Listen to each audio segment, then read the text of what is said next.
Hey everybody, it's Alex here, and today is the start of a series of videos where I walk you through some very practical, very approachable steps in producing pop music. In this first video, we're going to walk through the setup, and I'm going to give you 3 really great tips to help you get started in your production as well. So let's get to it.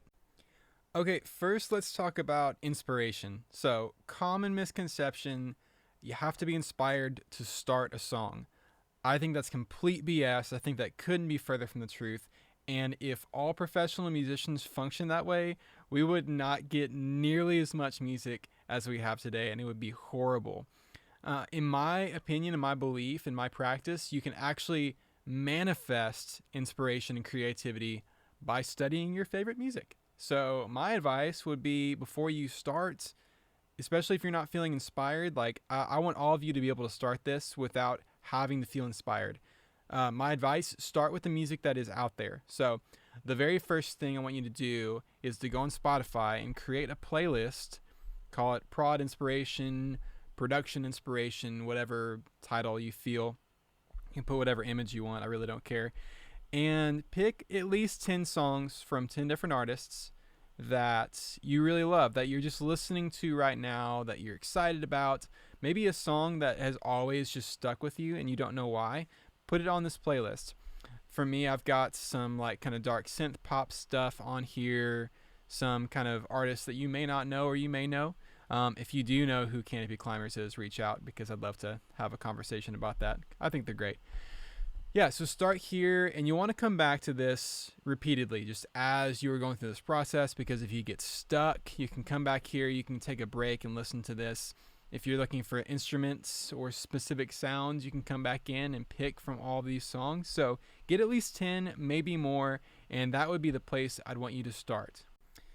Okay, so once you've got your Spotify playlist and all of that in order, and you're starting to gather inspiration, the next thing I want you to do is load in a production template. If you don't have one, take this time to go ahead and make one. And I'm talking just like sit down, grab a cup of coffee, dig through your sample library, which is probably crazy and disorganized like mine has been historically, and find all those samples that you use constantly but you're always digging for. Okay, and load them into this sample library. Just have them available. Any of those stock synths that you love, go ahead and load them in here. Plug-in presets that you always use, load them in here. Like, really take the time to do that. It sounds super boring and unsexy, but think of it this way. Imagine you're on a date, right? Things are going awesome, and you're about ready to kiss them, and then you go, oh, I need to brush my teeth. Hold on. You run off, brush your teeth, and you're like, oh, I need to put on deodorant too. Hold on. Totally kills the mood, totally kills the vibe. So templates are great because when you are keeping that flow of inspiration and things are going, don't stop. Don't let this be the reason you have to stop and do something else. So go ahead and just load in these things, have them ready, save it as a template, and just come back to it again and again and again. And so I'll link my template as well in the description, and you can use it if you want. But I'm just going to kind of walk you through what I've got here. So I also love color coding. I've got my kind of drum section in red. I've got like an electronic kit here, some percussion samples here that I use, kind of a real kit, quote unquote. It's like real samples from a drum kit. Drum crush is something kind of specific to like my production style. I love just really crappy Atari, stupid Game Boy sounds that kind of blip in and out. I think it's a lot of fun. I've got my synth section over here with like a pad, kind of a swelly synth, string synth. Some of these are patches from Logic. A lot of the other ones are from Anna 2 by Slate Digital. Cannot recommend it enough. I've got a Prophet bass patch, arpeggiated bass patch, kind of a sub drop that's just one that I just use. I found a great sample. And then just spots just where I've routed my input for the bass, electric, and all that. And that's pretty much it as far as that goes. There's some various plugins on these channels and kind of common EQ curves that I use. I've also got some buses. Like you'll notice, like if you look down here, there are some like bass bus, drum bus.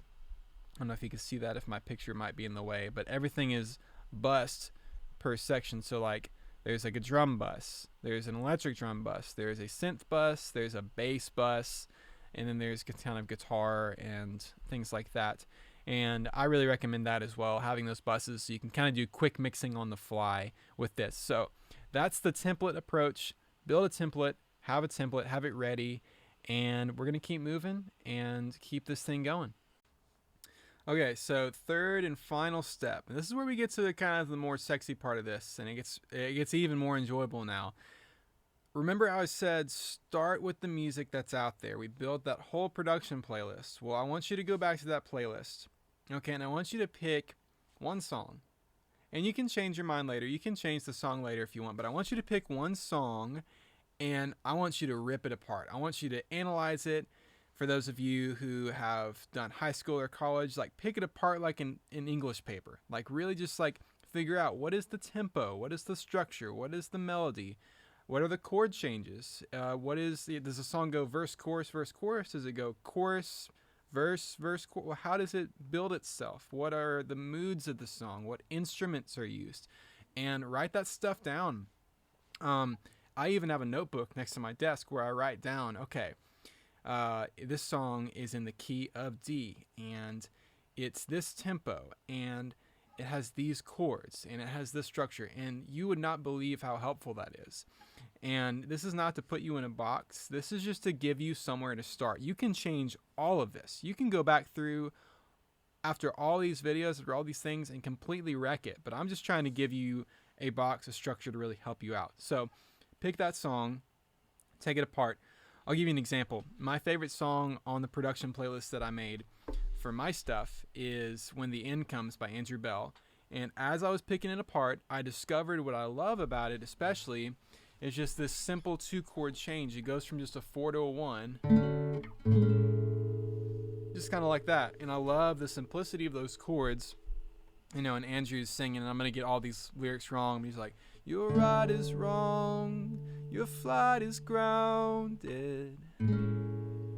Your lungs are full of air, but you're drowning, drowning. So I love like how he handles such simple chords through the song over this beautiful cascading kind of moody dark landscape of synths and all this stuff. And so that's kind of the vibe I'm going for. And so like as you pick that apart, what you're going to do is you're going to begin to tailor your template to that kind of setting. And so I've kind of started to create some really kind of dark moody stuff with some of these synths, like even this little pad.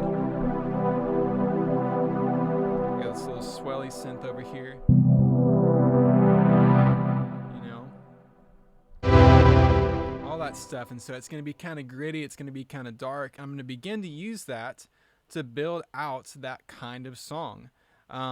And you may be asking yourself, like, well, what if I get a little too close to that song that Andrew Bell wrote, or that Japanese house wrote, or whoever? And my response to that will be, well, that's the beauty of this process, is you are intentionally flying close to the sun so that you can avoid it. It's so ironic. And the great news is, too, no one has the copyright on a chord progression, right? Like 4 to 1, like, no one's going to be emailing you and go, hey, like you used a synth and you did a 4 to 1 progression. That's my progression. Sorry, bud. You're going to have to take it down or I'm suing you for $1 million. No one is saying that. So start there. Go for that song. Really intentionally take it apart and discover what you love about it. Tailor your template to that. And you're going to have a great place to start. And you're going to be feeling inspired by your own music. So I hope that was super helpful. I hope that gives you a great place to start to make some of your best music ever. Next time, we're going to go a little bit more in depth and get started into a section of those instruments. I haven't decided what yet, but we're just going to roll with it. It's going to be super fun, and I cannot wait to build this song with you all. Be sure to subscribe to the channel so you can catch more of these videos coming out. Just as well, I've got my contact info in the description, so reach out to me personally. I would love to answer any questions or any frustrations or any victories or excitements that you might have on the topic of producing music. So until then, hope to talk to you all soon, and I'll see you in the next video.